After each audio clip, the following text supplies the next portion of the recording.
경매로 시세보다 5천만 원 싸게 샀다고 좋아하셨나요?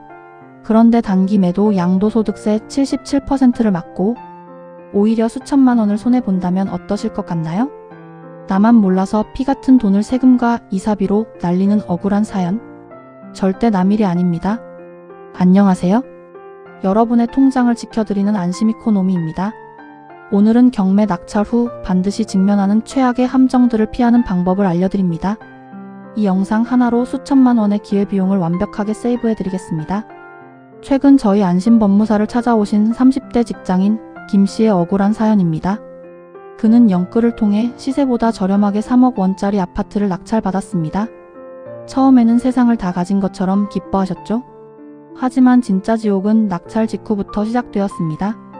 현장에 찾아가 보니 악성 점유자가 이사비로 무려 500만 원을 당당하게 요구했습니다.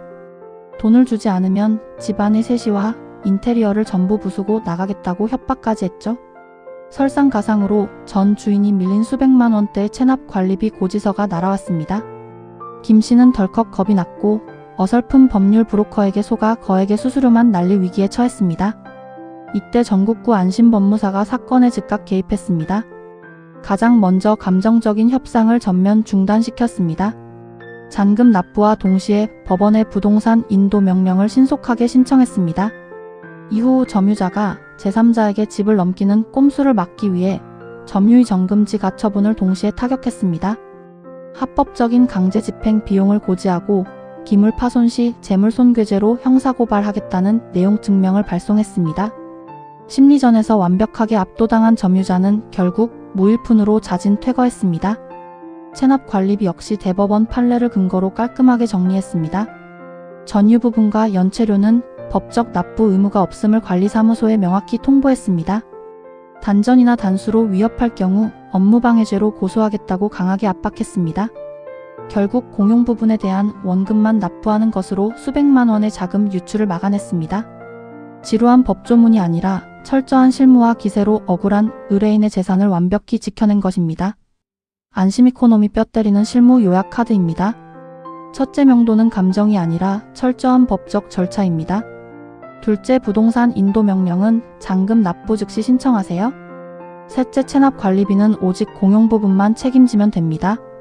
초보 투자자들이 돈을 잃고 법률 브로커에게 속기 쉬운 사각지대 3가지를 경고합니다. 첫 번째 사각지대 DSR 40% 대출 규제의 늪입니다. 기존 부채 때문에 1금융권 대출이 막히면 보증금을 몰수당할 수 있습니다. 이럴 때는 제2금융권 사업자 대출을 레버리지로 활용해 우회해야 합니다. 두 번째 사각지대 악성 점유자의 무단 전대 꼼수입니다. 6개월의 골든타임을 놓치면 막대한 명도소송 변호사 수임료가 발생합니다. 반드시 전문가를 통해 점유의 정금지 가처분으로 협상 테이블을 장악하십시오. 세 번째 사각지대 1년 미만 단기 매도의 77% 세금 폭탄입니다. 개인 명의로 낙찰받고 단기 매도하면 수익의 대부분을 강탈당합니다. 입찰 전부터 부동산 법인 설립이나 개인 매매사업자 등록을 통해 절세 구조를 세팅해야 합니다. 취득세 법무사 비용 등 자본적 지출을 꼼꼼히 챙겨 양도 차익을 합법적으로 소거하십시오. 부동산 경매는 결코 감정이나 온정으로 접근하는 자선 사업이 아닙니다.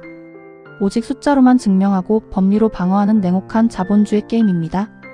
어설픈 나 홀로 소송으로 수개월간 이자만 납부하는 우를 범하지 마십시오.